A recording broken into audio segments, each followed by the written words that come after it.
আজ বৃহস্পতিবার 18 জুলাই 2024 কৃষ্ণদেবপুর জিএসএপি 1 নম্বর বিদ্যালয়। আজকে আমরা বন মহোৎসব 2024 আমরা পালন করছি। আমরা আমাদের বিদ্যালয়ের ছাত্রছাত্রীদের মধ্যে গাছ বিলি করেছি এবং এই গাছ ছাত্রছাত্রীদের মায়েদের নামে এই গাছ দেওয়া হয়েছে।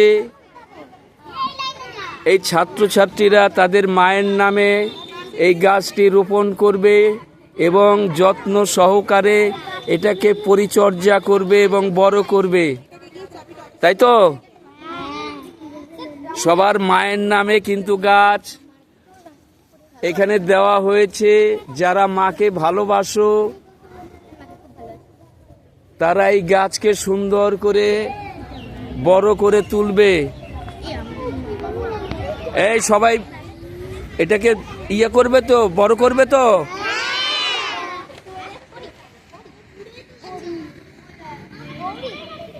আজ বন মহোৎসব 2024 কৃষ্ণদেবপুর জিএসএপি 1 নম্বর বিদ্যালয়ের পক্ষ থেকে আজকে আমরা বন মহোৎসব 2024 পালন করছি।